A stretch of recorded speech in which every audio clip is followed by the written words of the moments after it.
Well, good afternoon, everybody. I just wanted to thank MFGA and Duncan for allowing us to speak here today. What I'm sure is going to be a great conference, and to be surrounded by like-minded people. I'm really looking forward to learning a lot this next couple days. So thank you, Duncan. So yeah, here we are.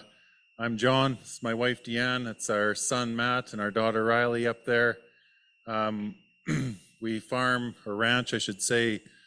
Nobody will know where St. Walburg, Saskatchewan is, but it's up northeast of Lloydminster, about an hour and 10 minutes northeast of Lloydminster, Alberta / Saskatchewan. Took us about 10 hours to get here yesterday. 10 hours that direction, I guess.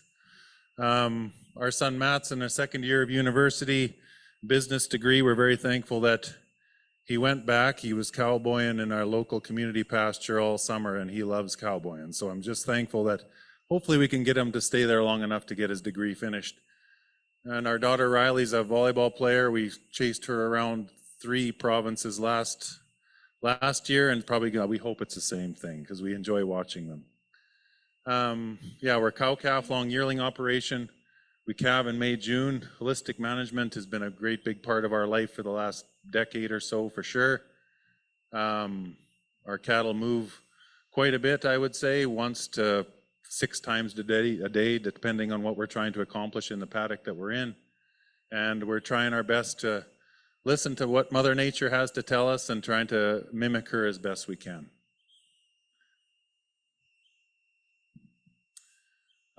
So just a few details here on our trial. So we were approached with this technology. Chad McPherson, who is what is his title? General Manager of Saskatchewan Stock Growers, was looking for somewhere to test this technology, this virtual fence technology in our forestry lease, which is a hard place to graze cattle. Seemed he liked it. It was a good fit for him. So we started talking about it with Deanne and I, and do we want to be involved? So kind of the thought process was that we kind of decided with our cow-calf herd. We have 2 herds on our place. It's a yearling herd and a cow-calf operation. We toyed with the idea of the yearlings going into the forest, but we sure didn't. Kind of came down to we didn't want our cash crop, scattered all over the place if the technology didn't work, and trying to get them out of the forest and a few other things. So we did decide with the cow-calf herd, and that was a good decision, I do believe. Just a little bit about our place. We're at 4,200 acres of owned and rented land, and 7,500 acres of on our forestry lease of bush. Now, you think of Saskatchewan, you think flat, and Brandon, it's flat, but northern Saskatchewan, it's a lot of bush and bog and sloughs and hills and rocks, and it can be a tough place. The trial, it's a 2-year trial, so we're just kind of through our first grazing season with the technology. The money, it came from Ministry of Ag, Saskatchewan Stock Growers. Vents has been great to deal with so far. They're the company that is providing the collars, and they're based out of the U.S. Yeah. CFGA bought a base station, and we bought a base station. So it takes money to make it go. So I guess this was kind of the first thing when we talked to Chad, and it's just like, okay, do we really want this? Do we want to do this? The pain in the butt of the technology, we're going along pretty good. Do we really even want to get involved with any of this stuff? So, with our holistic management background, and we kind of put it to with holistic management, there's, you always make your decisions based on your values and what's important to you, and people, land, and finances are the things that are important, and all of our decisions are made towards these 3 things. So the people part of it, it's tough making fence in the forestry. I don't know if many of you have to do it or not, but there's been a couple of domestics between her and I having to build a fence in the forest. So it's better for us if we don't have to do it. The year before the trial started, we put just a little stretch of a fence in there to try and manage it a little better, and it was hard on people and it was hard on machinery, for sure. So our quality of life is better if we didn't have to do it, if there was technology out there. So it's like, whoa, we need to try that if it is. Our land, so on the forestry lease, Of course, we see our 5 soil health principles here, and everybody in this room knows what these are, and I'm sure most of our businesses here are based around that. So in the forestry lease, you know, overgrazing is a thing. The cattle kind of stick to the open parts, and they don't really want to get pushed out into the harder grazing. So we wanted our better utilization. We wanted to do better with our land. So it was like, well, maybe we can have this technology is going to help us push these animals out into these places that they don't typically go. So that helped there. And our finances, you know, it costs a lot of money to, it's not just build the fence in the forest, it's to maintain it. Like in our area, you know, within 5 years, if you're not trying to maintain that, you've got willows and bush that are trying to take it over again. If honestly, if you were in our place, my grandfather carved this place out of the bush. If you just left it in 25 years, it would be forest again. So encroachment is a thing for us for sure. Go ahead, dear. Oh, and just of course, we believe that if we take care of our land, it's going to take care of our animals, and it's going to make us healthier people too. We believe it's all connected, so we want to take care of all the land that's under our management. Okay, so this kind of the tech setup. This was about this time last year, actually. We had 3 of, I guess this is a base station. Base station, I guess just roughly, it's the communication, the middleman between the GPS and the callers. So these come 3 pallets of these base stations came right from San Diego, California, right up to our yard. I'm sure the lady that delivered it thought she was going to fall off the end of the earth like right away, because she had never been that far north and didn't know it existed, I don't think. So it kind of sat in the pallets till this spring. I got to say the instructions were really good. An old cowboy like myself was able to put it all together. It took a little while. It's a bit tedious or whatever, lots of bolts and nuts and everything else, but it wasn't bad. The instructions, like I say, were good. Lots of good support from Vince. It was kind of cool, this one picture with the snow here. I was on the phone with the head engineer because Vince doesn't have any other stuff up here, so he was sure it was going to work, but he wasn't 100% sure it was going to work. So it was kind of cool. I was on the phone with him, and I plugged in the SIM card, and he said, yep, I can see everything. And he said, it must be cloudy there or something, because he could tell by the charge control there wasn't a lot of charging of the batteries. I said, yeah, well, it's snowing. He said, oh, he kind of just goes like that. So it was interesting. Here's a couple of the base stations. We've got 3 of these base stations. Here's 2 of them on trailers. It didn't start out this way. They were to stay. We were to find out where the best spots were to put them, and then they were just going to live there. But it turned out, because of our heavy forested areas, they needed to move with the cattle.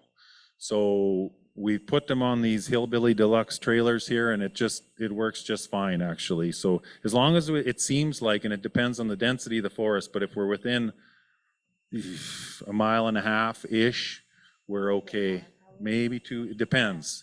We don't have to move them a bunch, but the amount that we move the herd, next year we'll tell the full tale on that, because we mounted them, I don't know, August maybe or something, so it was about halfway through the year. So next year I'll tell the full tale.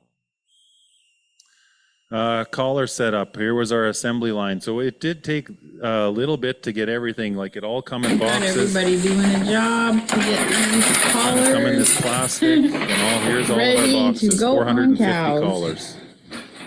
So it was a lot of setup. Just about The battery that goes in there is kind of an automotive clip deal, so big stumpy fingers like mine isn't exactly the best for it, and screws. So it did take a little bit to get everything set up. Lucky our kids were around to help us. They didn't want to, but that's okay. It doesn't matter.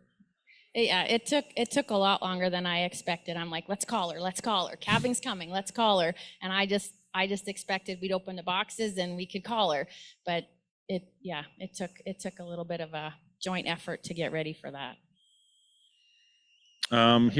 So we ended up 407 collars. That's what the mothers were this last year. It took us a couple days to get them all collared, so it was a bit to get them collared. Here's just a quick video of us doing it. They had to fit just right too. It's kind of a Goldilocks deal, not too tight, not too loose. And there was plastic links. They have to sit right on the back of the neck. So it did kind of take a little bit to kind of, okay, well, is this too tight? Is this too loose?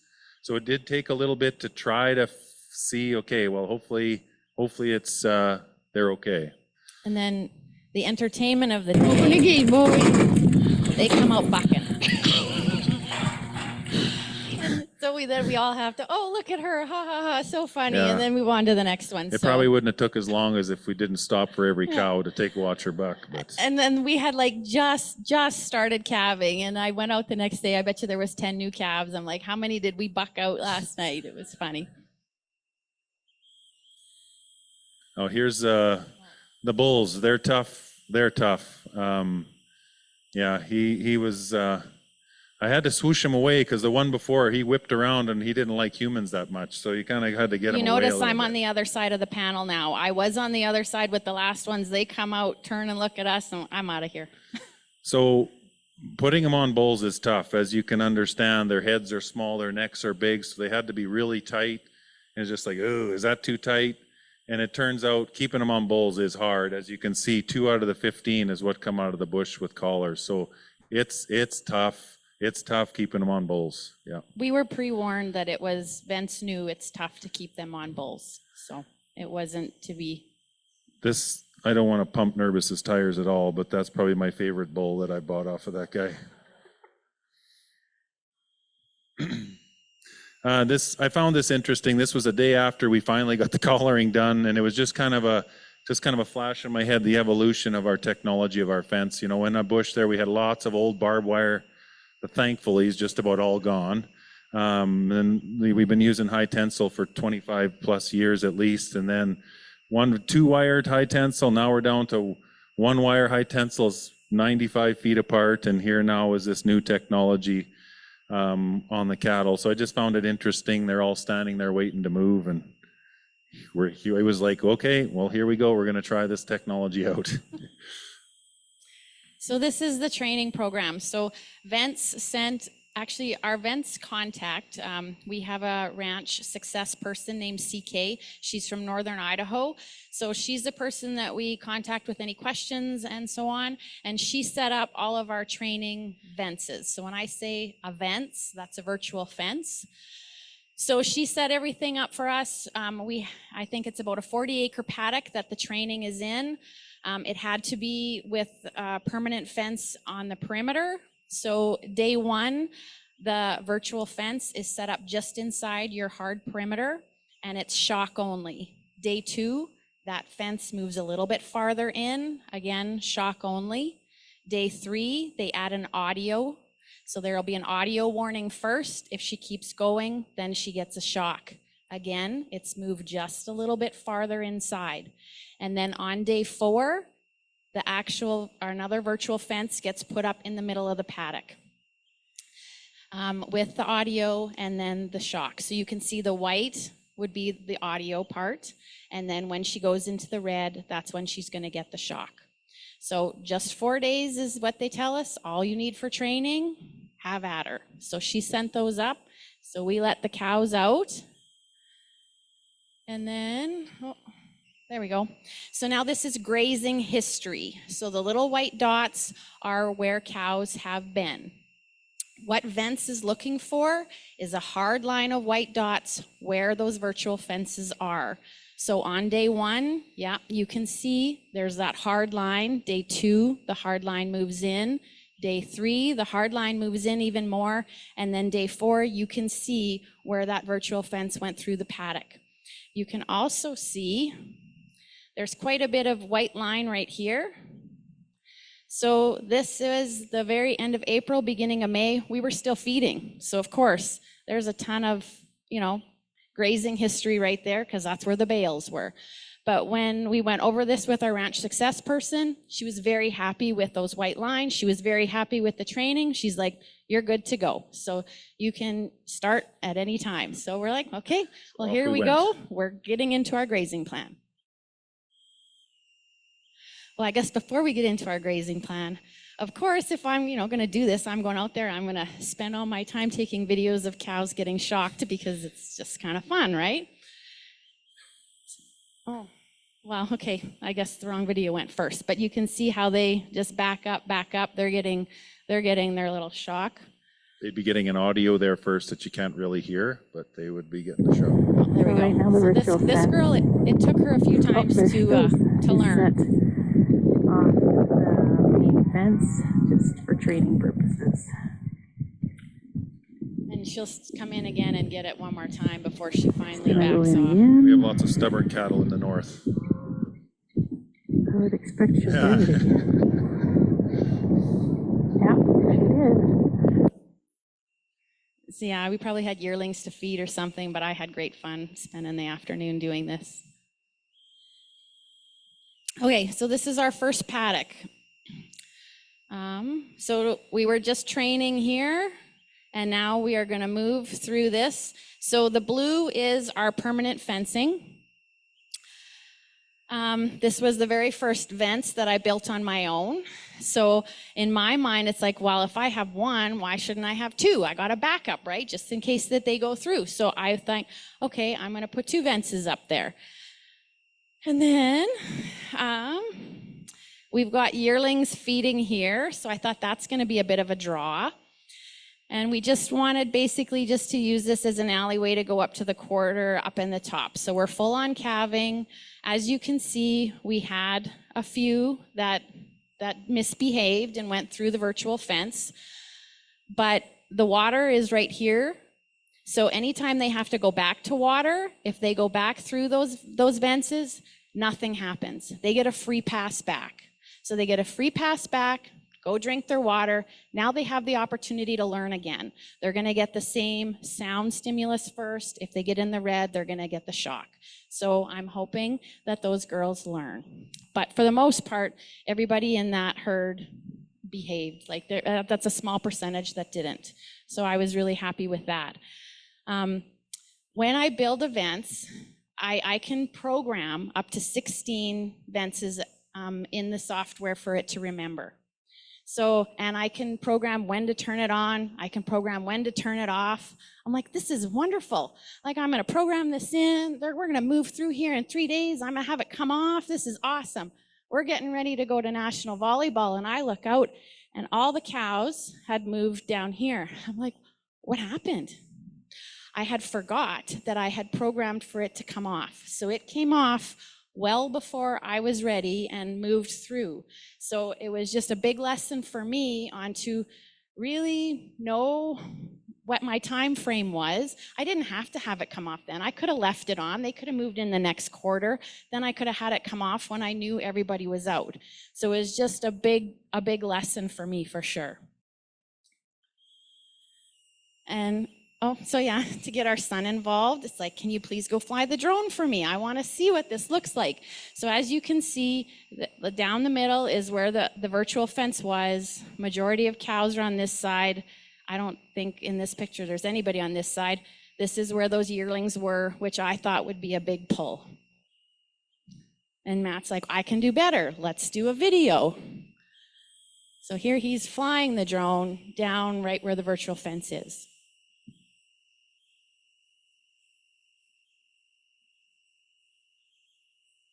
And then as any 18-year-old kid would, he sees somebody who has went on the wrong side. So why not put her back with the drone, right?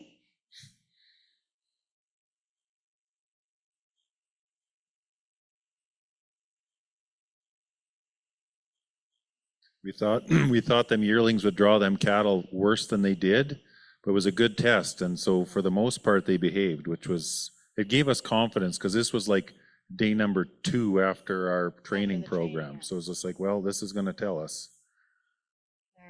I think he's right up at her now and challenges her a little bit and away she goes. So yeah, he was pretty proud of that. So now she gets her free pass back, opportunity to learn again.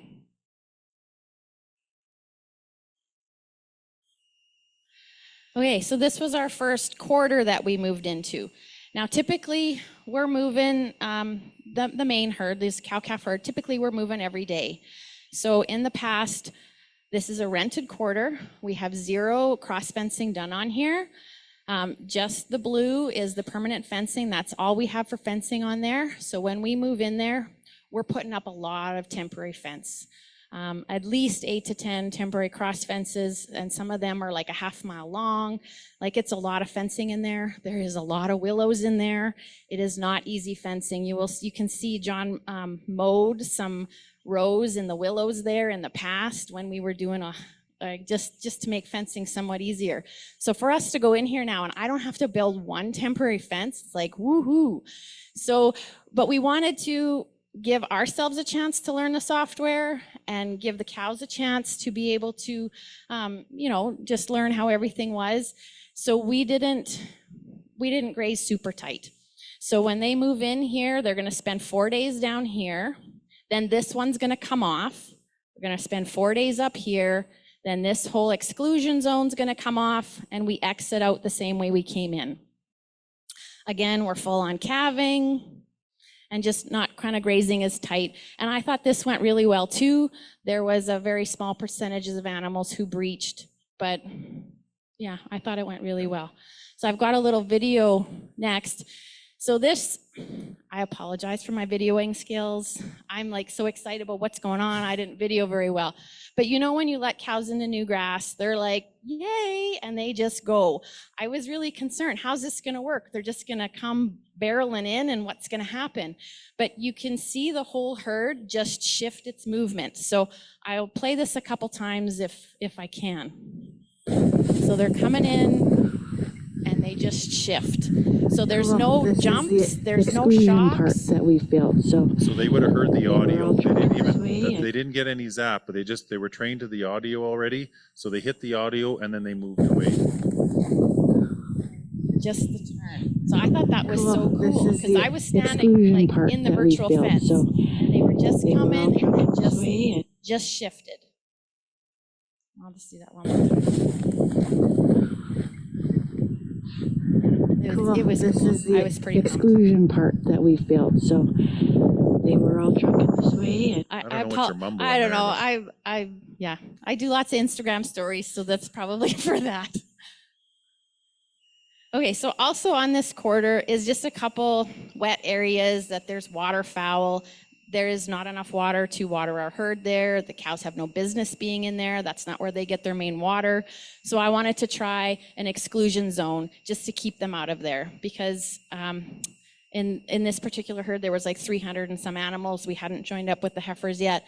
You know, they would do they'd pocket out. They don't need to be in there. So I just put this exclusion zone around the little water holes there. A few cows breached it, but by no means was everybody in there. I thought it looked pretty good when we moved out. So now coming out, and this is where we were when we came in to that same quarter up there. So now I've got my virtual fences there, because we don't want to overgraze it. We just grazed it when we were using it as an alleyway to get into that quarter. So I don't want them to be there. I want them to be on the south side of that and just use it as an alley as we go up to the next quarter. Again, full on calving. I thought this worked really well. They stayed to the south where the grass was. So I feel like it was a success in not overgrazing that side of the paddock. And then, okay, so this was a big learning curve for us too. So down here is the quarter we were just on. Notice how skinny all these virtual fences were. John noticed something on the last quarter, so I had to make a change. We were moving across, and it was like, so you can control the width of those shock zones. So it almost, there was a couple cows in there. I was like, why are those two in there? And they're just grazing, and another one seen them in there. And of course, our herd always moves together.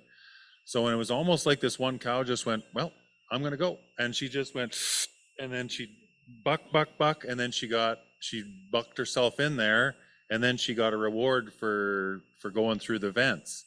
So then it's like, okay, well, we gotta switch up the width of this. So they can't get that reward, or we're gonna have bad training. So we ended up having to change the width of our shock zones, and that was a good thing to do. Yeah, I'd say that was successful. On these ones down here, I think it was like 35 meters was that shock zone. So up here, I think I went to like 75. And then down here, I went the double. So I'm like, no way, you're not getting a reward when you go through. Like, Yeah, not gonna happen. Curse. Not gonna there's- happen, yeah. So again, they had access to the middle because that's where the water was, and then this removed, so they had access to all of it, then this removed, and we exited out here. So again, a few breaches, but it's usually well under 5%, like Yeah. it's. And the amount of the fence that this saves us, like the quality of life thing, these are two, the last one was a rented quarter, this is a rented quarter, tough fencing.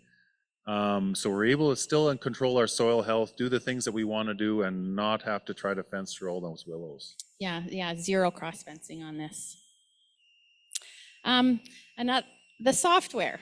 I really like that I could log on the computer, I could see what all the cows were doing. So this was the heifer group. They trained separately, and we're away at nationals. Matt's, looking over everything at home. It's 6:45 in the morning. I'm looking at what are the cows doing? I'm looking at the cows. Well, geez, it looks like a bunch of heifers have breached. What's going on?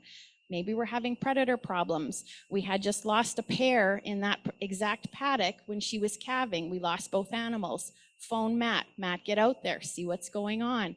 So it was just peace of mind for me that I could know what was going on still while enjoying my daughter's volleyball. I could get Matt on it. We could address the whatever issue he found early and then go on about our day. So I really liked being able to see what was going on when I wasn't there. This is about as tight as we tried. So this in blue is our hard permanent fence. It's about 40 acres. So we did 10 acres, 10 acres, 10 acres, 10 acres. I had an actual turbo wire there because I didn't quite have my stuff in a group when we were moving in, but you can see the cows coming down the alleyway into here.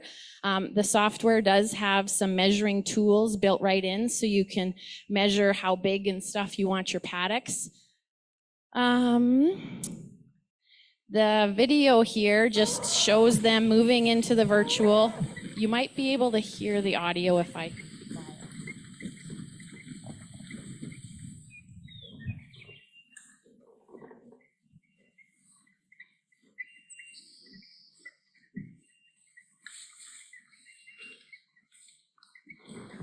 So I'm not even sure she got a shock there, but you could hear the beep and then both the animals turning around and going back.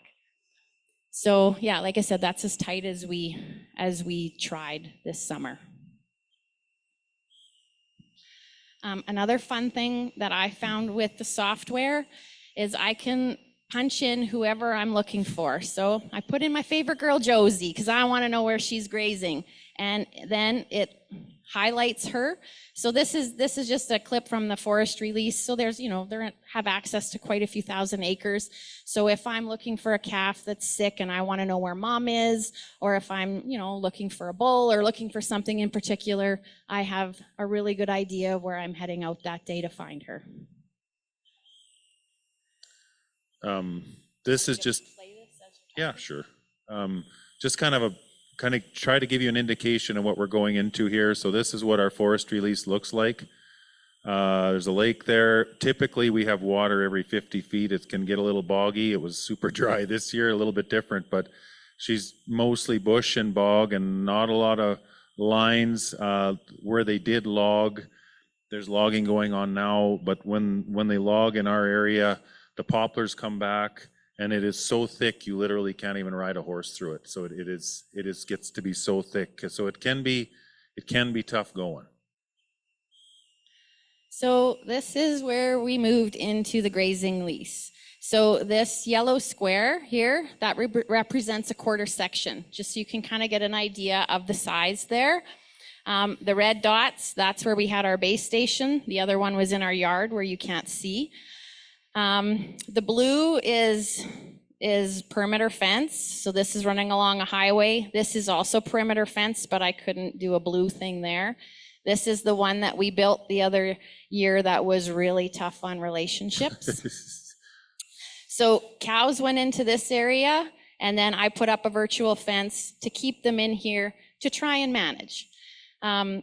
Water was a little sketchy in here. Obviously, all our better water is to the south, so I didn't feel comfortable leaving that fence up for a long period of time. I think I left it on just for a week and then it automatically came off. I had that pre-programmed and then they had access to this whole part here.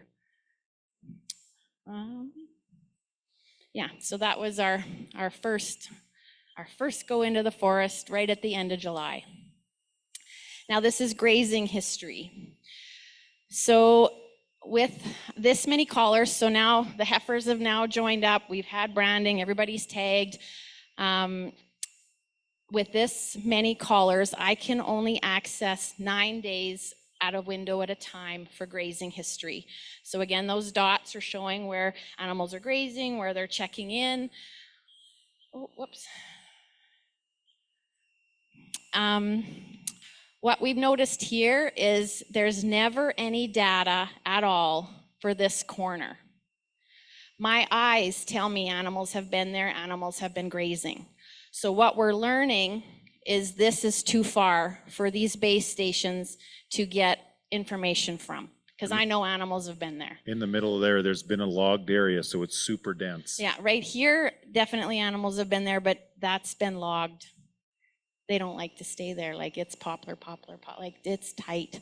So I think next year we'll put a base station down in here to get full coverage.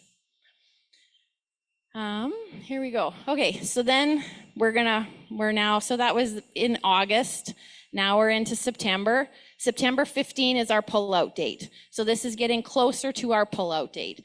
So they've got access to this. I've put up a back fence. I don't want anybody back in here. We've grazed that already. I want to try and prevent overgrazing. So I've got the back fence up. You can't really see it, but I do have a virtual fence here. So my thought process is I'm going to put a virtual fence here. We're going to pull it just before so they all move into here, and then we're going to go back onto the deeded land. That was my plan. Cows will be cows. Last year, they come out of the forest here. So September 14th, there was a lot of cows waiting there. My virtual fence went off here, but nobody really... What are you talking about, Deanne? That's not where we went out in the past. So they were all waiting patiently. They were ready. Patiently, but they were waiting. Yeah, they were waiting patiently for us to go. And then, so like I said, September 15th is our pullout date. So September 21 to 30, most animals are back on deeded land. And I found this software tremendously valuable to pull out animals from the forest. Last year, I didn't know if I got everybody out. I don't even know how many miles I spent. There's not a lot of cut lines in there, but I would go and I'd call and I'd try and entice animals out. And I just went on the computer. I knew I had, there's some heifers here. I knew. And then I seen them right close to my catch pen. Perfect. And I feel very confident we've got everybody out there. Even the bulls that lost their collars are now out of the forest. So it was way less stress this year than it has been in the past. Another thing you can do with the software is track one individual's grazing history. So just to play around, I'm like, well, let's try. So I put CJ15 in there, so now I can see where she is. And then it's a bit glitchy, but you guys will get the point. It is a little glitchy, my apologies, but she's not, what the heck? She's not behaving.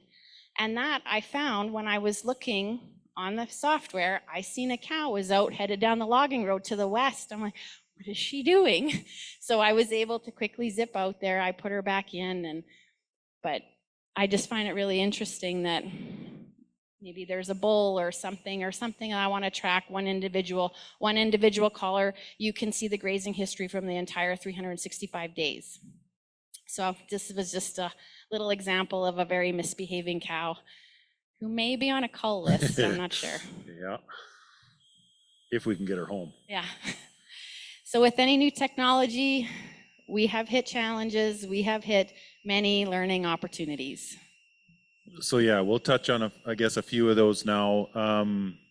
This was kind of an interesting one. We learned early, the heifers we'd calve separately from the cows, just to pretend like we give them a little bit more time, I guess. But so this heifer had dropped her collar, so we went out and we roped her, and put her down, and Deanne was walking back to the heifer with this collar, and all of a sudden it was beep, beep, beep, beep, beep, and it's just like, oh, I guess we got to watch where we lay these cows down. So we kind of beeped it until we were right on the edge. We dropped the collar right there, and we knew that was the edge. We had to stand her back up, move her back into the vents, and then drop her down again and put the collar on. So that was like, okay, well, we didn't do that again. We Lesson learned, yeah. Lesson learned. We knew right away. And we were warned, be careful Yeah. you don't pick up a collar on the ground, put it in your saddlebag, and then go ride, because you just might get bucked off. So we were warned.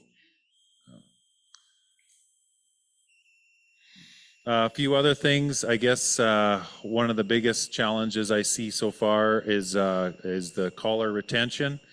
You know, if them cows can find some way to scrape it off or break it or something, they will. It was kind of interesting, this red cow, she come through, it's kind of a distorted picture, she looks worse there than she really does, but somehow, I don't even know how she would have done that, but she's got her own collar plus somebody else's collar, and these carabiners, they're like a twist and pull, and it's a spring-loaded deal. So how she would have done that is beyond my understanding. But there she was, she drug it in, so we took it off. A few other ones, like on the tree there, over to that right picture, same things. There was two together there too, and it's just like, how did you guys do that? So There we go. Yeah. so 7%, it ended up being 7% of the cows lost their collars, and 87% of the bulls lost their collars. So now, and the caveat to that is, like, maybe it was operator error putting it on the cows. Could I have put them on a little bit tighter maybe, so that maybe more of them stayed on? I was really apprehensive about choking these things. So maybe this next year I might put them on one link tighter just to see if our retention is better. Because, yeah, we didn't choke anybody. No. And there was some girls that were dry in the group that gained a tremendous amount of weight over the summer. They did come off a little bit tighter, but everybody, I thought, looked healthy. And yeah, there was definitely no choking. And I have zero concern that will get caught on a tree and strand a calf or a strand of cow. There's no way. These little D-rings. D-rings, they will break. The plastic clips on the back will break. That will break before a cow will get stuck. I am very confident in that. So the next challenge, or the next biggest challenge, I say, is battery life. I think they'd said it should last 6 to 9 months, I think is what they'd said. So that, you might get through a grazing season, but and it wouldn't be such a big deal if it wasn't such a pain to get new batteries into the things. Like, it's not like you could put it into the squeeze and just change the battery. It's just not that simple. This technology already, they're working on, the evolution is going to happen very fast. They're already talking about like a tube that you just kind of put in like a flashlight. Like a flashlight battery, yeah. But the technology we have, they got to come off, screws got to come off, this little automotive clips got to, so it's a whole ordeal. So it's not something that's going to happen quick. So kind of here's the data that we've collected. 29 collars are currently reading critical battery, which means they're just about to die. We don't have any that are completely dead, or at least that's what the software shows. Nothing is showing dead, Yeah. but there's quite a few to me. So that ends up 7% of the herd errored out. There was some technical, some of them just weren't communicating properly. The engineers figured maybe there must be some water or something that got into some of the collars. So 32 of the collars of that, so that's like just shy 8%. I feel we have to still do some learning on this errored out stuff. We haven't had our kind of debrief Zoom with Vince yet, but I'm compiling all of my questions to gear us up for next grazing season, and learning more about these errored collars is one of them. So we got our benchmarks now.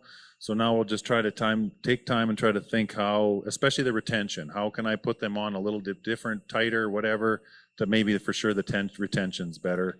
And these errored out ones, I don't think there's anything we can do about that. Yeah. And the batteries, I think we might graze it like on paddocks that we already have cross fence, that's easy to throw up a wire. maybe we won't be putting a virtual fence there. Maybe we'll be saving it for more of our bush stuff, our stuff that we cannot fence, just to make sure we've got battery life all the way through, are just things that are rolling through our mind right now for next year. Oh, here's a video. Uncollaring. So this is, the uncollaring went way better than I expected. They're way easier coming off than on, that's for sure. So it's just kind of a video here of showing how everybody was working together to get our job done. So Evan was here. He don't think he has too many smashed fingers there. So I was thankful nobody got broken elbows or smashed fingers. So that was good. He just hopscotched the vet as he was preg checking last week.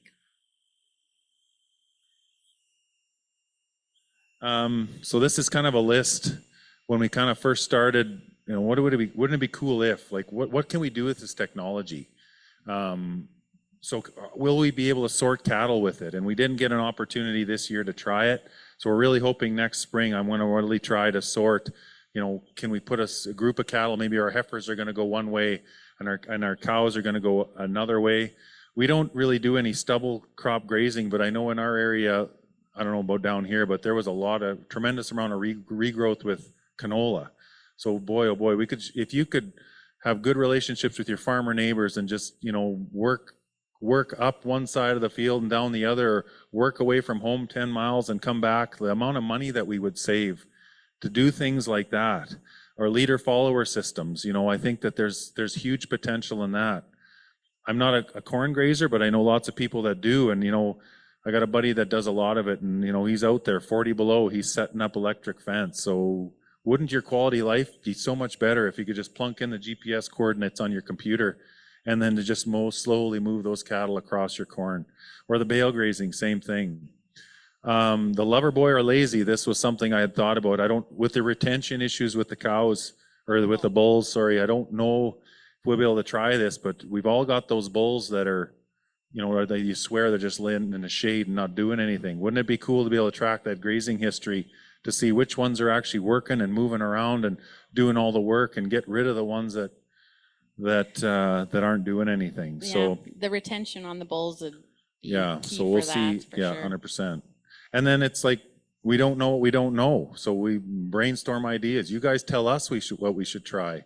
You know, if there's anything else, like I'd said to like the Sask stock growers or whatever, or Vents, I said, tell us what you guys want us to try, because we're willing to try these different things. Vince had said at the beginning that the first year you work for Vince, the second year Vince is going to work for you.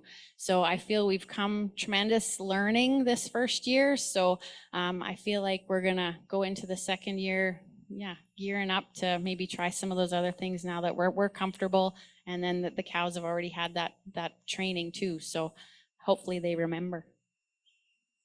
Oh, and just before we're done too, I love connecting with people online, and I share about this kind of stuff all the time. So just threw up my Instagram and Facebook if anybody wants to connect that way.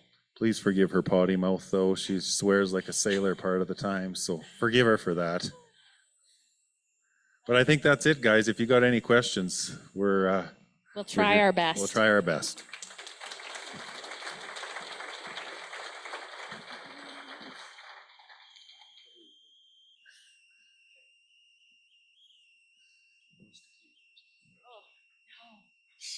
Well, thank you very much. I think I didn't know if it's on or not. Absolutely fascinating when you look at it in a large scale situation.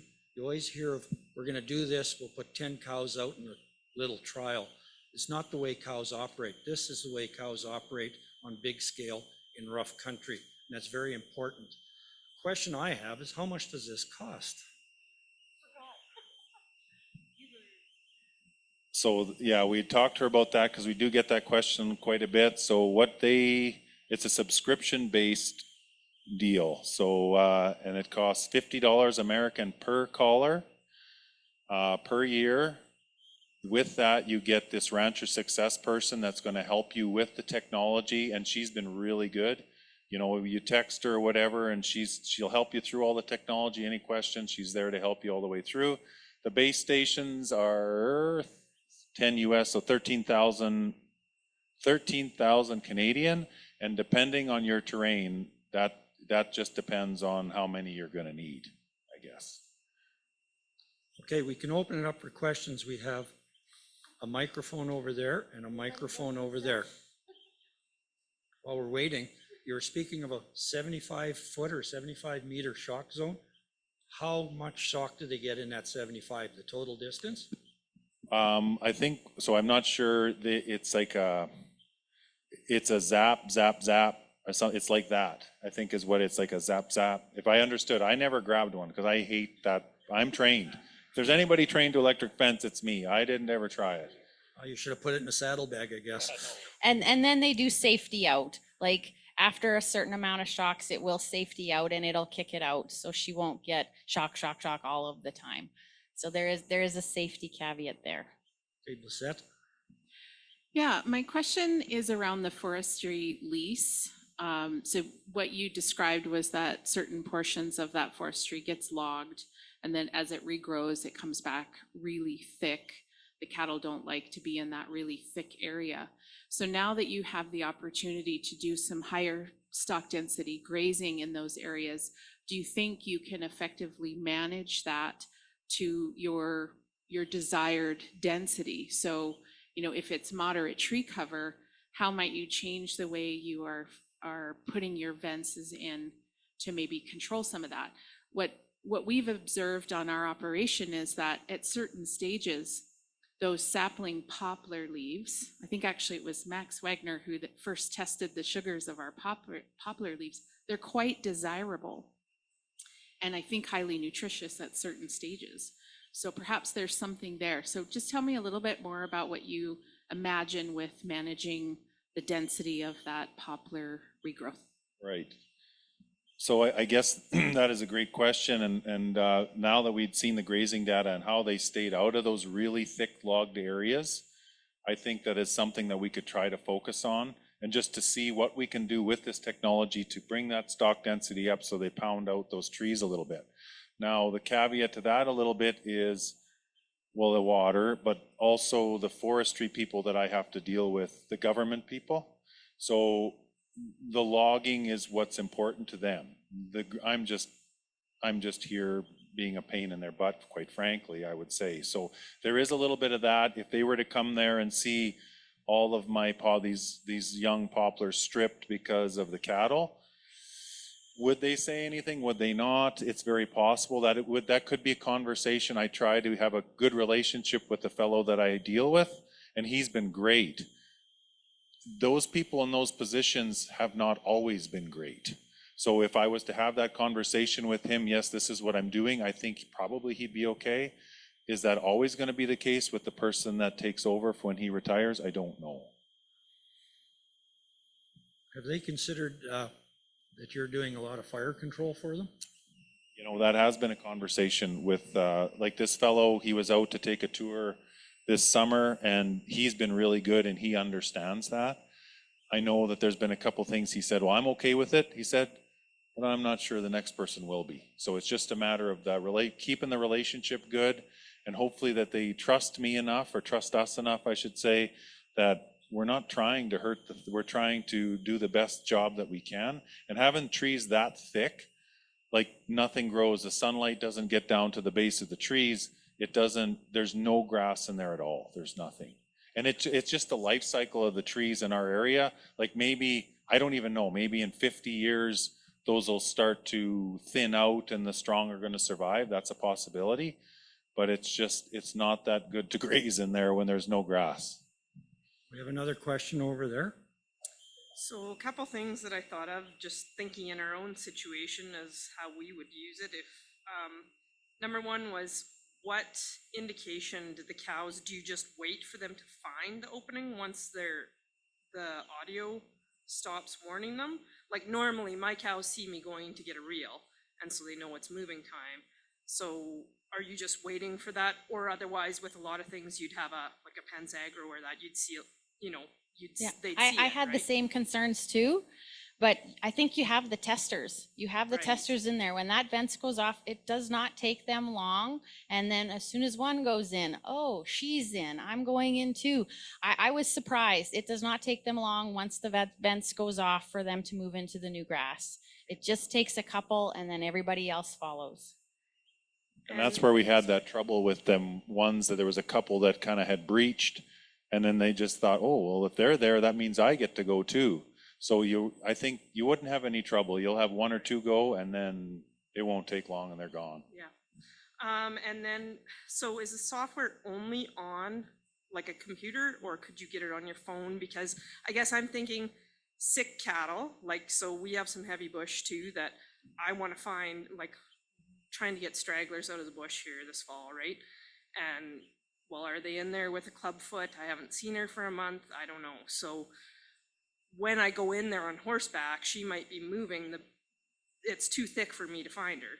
So can I track her on my phone while I'm 100%. I've been bugging and bugging and bugging. An app is in the works because it's not handy to go on my computer and then go out there and think I know where she is or Right. whatever. So that's definitely feedback I'm giving, and they tell me they're getting their engineers on it and apps in the works, which I think is necessary.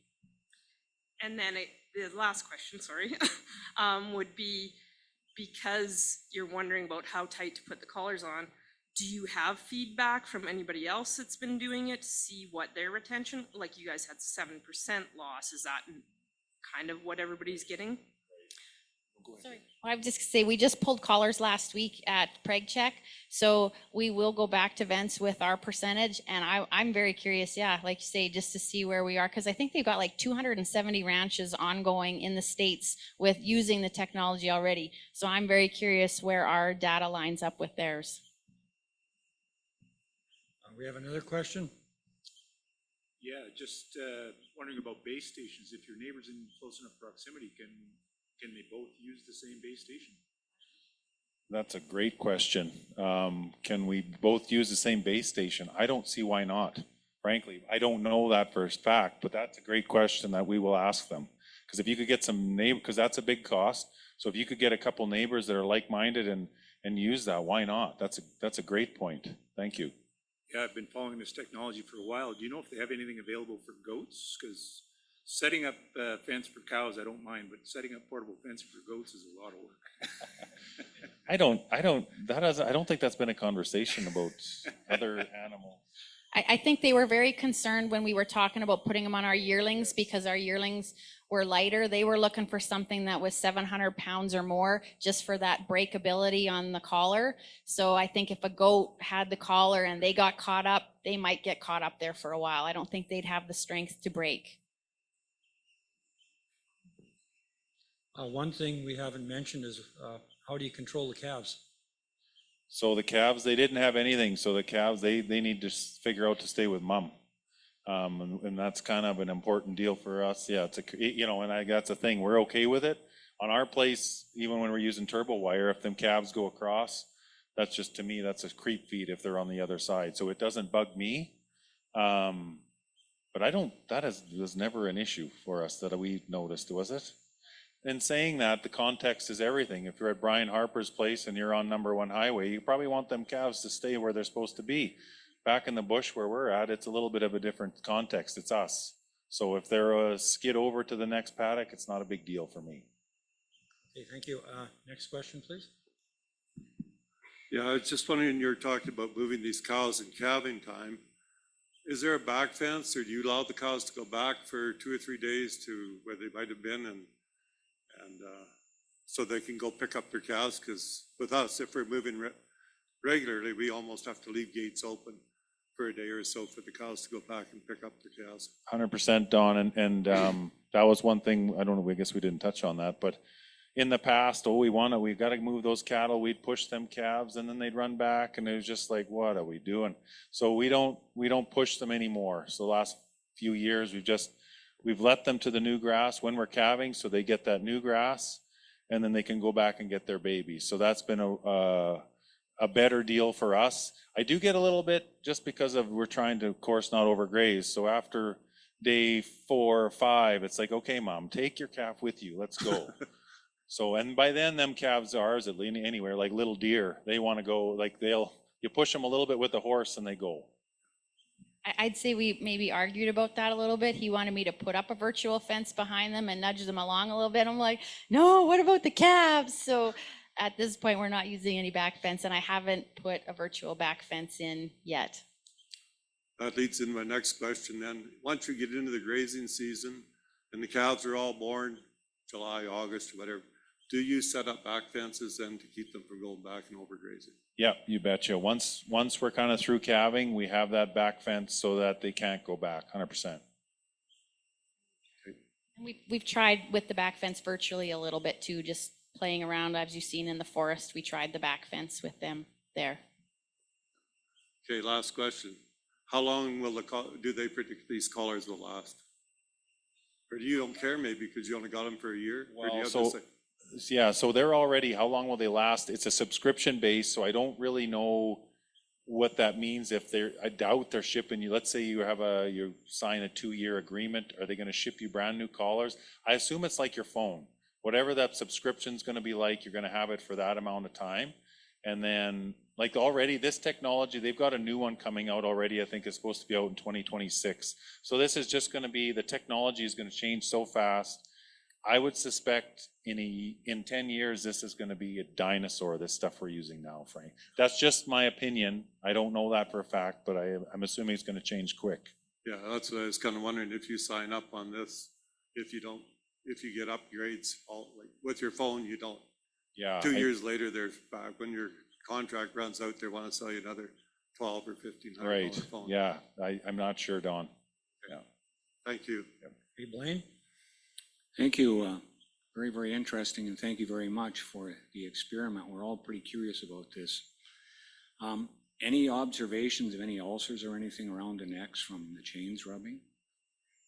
I haven't seen anything. I wondered about that or what that would do. There's actually, even the hair is still there. Like, it's not like they're rubbing right to the skin. One thing I noticed, Evan could be able to tell, like the carabiners coming off, it must be full of that dander and the goop and whatever, like they're kind of tight coming off. But a little by maybe a little bit of gray from the chain on some cattle, but there has been no, I don't know, it's been fine. I haven't seen anything that says it's rubbing goofy, or even the ones that I thought were way too tight. It's like, oh boy, that kind of doesn't look good, but they're hog fat, so it must not be hindering them too much. Anything to add? What about using the internet instead of the towers? Like, where is that? Are you hearing from vents about that? Like using the satellites to send signals instead of having to move a tower around? Well, so it is bouncing off the towers, bouncing off the GPS or off the satellites. It's bouncing off of satellites, but for some reason they need that middleman. They need that base station to communicate. And I'm not the technical guy to ask. And I hope there's an evolution with that, because that is quite a bit. But even if we can get the neighbors together and say, hey, this is the technology, and cut down that cost, that would be great. I'm assuming now that if the collars are changing, that'd be sure great if we didn't need a base station. That would be awesome. We're not there yet though, Blaine. Another question, please? Yeah, it sounds like maybe the batteries are a bit of an Achilles heel in this whole thing. Just wondering is that part of the contract? They'll supply new batteries, or what's the next step once the battery gets low? That's a conversation we're going to have. So the batteries are about $10 a piece. So for that herd, it's just over $4,000.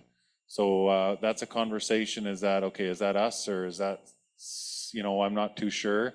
So that is another cost that you'd have to work into your thought process. Is I don't think the $50 is for if I understand correctly, the $50 is for the collar, and it's $10 per battery. So depending on where, and so we're not through all of this yet. Like, how are they going to work in the wintertime? If you're corn grazing or bale grazing, they don't know. I think the closest one's north. I think they have some in North Dakota, which is, I guess, similar-ish to our environment, but they really don't know yet what these batteries are going to do. So I agree with you that I hope the battery technology gets better, and I think it will. There is one company out there that has it on solar, but it's an ear tag and the technology is a little bit different. So it's an evolution for sure. Okay, we'll have one more question. Okay, I'll ask these three super quick then. What kind of individual data do you get from each cow? Like, I'm wondering about, like, is there a step counter so you can be like, oh, that cow took half as many steps. Maybe she's feeling ill. I'll just run these three off, and then you guys can answer in whatever order. Perimeter fencing. Do you think it's a case where the cows are going to get better trained, and eventually that issue is going to solve itself, just as you get the cows more used to the technology? And stocking density, I'm just wondering, because in my research, I've heard the tighter you're going to get them together, the less battery life that you're going to have. So I'm just wondering about what you were running as far as stocking density. So I guess I'll start with the last question first, because that's the one I remember. 100%. So, and that was part of our deal, is because we're typically tighter than, I'd say, conventional people. The more that there's communication from the collar to the base station to the satellite, the more they're communicating, the more battery life you're going to use. So they check, if they're not close to events, it kind of just checks in once in, I can't even remember, just once in a while, and I don't remember the time, 24 hours, I'm not sure. But as it gets closer to events, it knows, and it's like, okay, we're getting closer, we're getting closer, we're getting closer. And as you come to that fence, it's talking all the time. So the more stock density that we all want, the more battery life that we're going to use, which means we have that expense of the batteries. Or at least I hope the technology is going to get better, at least if we can get through a year at least or something. So that's one thing. Stock density wise, the most that we were able to do, like I say, typically we're a little tighter, but to the 10 acres with that group would be 40,000, 50,000 pounds an acre-ish. And that's about as tight as we tried, I guess. So it's doable. Like, and that was kind of one of the first conversations I had with that head engineer. I said, okay, well, this is typically what we do day to day. Will this technology do it? He said, at this point, I don't think it's going to do it that tight. So if you're looking for 1 million pounds an acre, maybe wait a little. Like, it's not there yet. I think it's coming, but we're not there yet. We're in the very, very preliminary stages of this. What was the other one? I forget. The perimeter fencing, will we need to have it? Well, I think probably to have good neighbors, more it's just a cosmetic deal, I would say, just because your farmer neighbors are never going to trust, at least my farmer neighbors are never going to trust it. So you might have to have something up, but that's what I think is so cool. And I should almost talk about this bridge. I have a very conventional, I know we're running out of time, a very conventional neighbor of mine said, what do you got going on over there? He wanted to know what we were trialing. And so I kind of just told him, and he thinks cows are the devil. But then he said, so you're trying to tell me that if I have a crop failure, you can come in with them cows and go out with them cows and you don't have to put up any blankety blank fence? And he said, yeah. So then it just right there for a very conventional farmer to say to me that, it's just like, well, is this the bridge? Is this the bridge that's going to get us to communicate? You know, they don't have any fences. The cows are just going to be there for a little bit. So it just really made me think with this very conventional person. I think that's for questions. Thank you very much.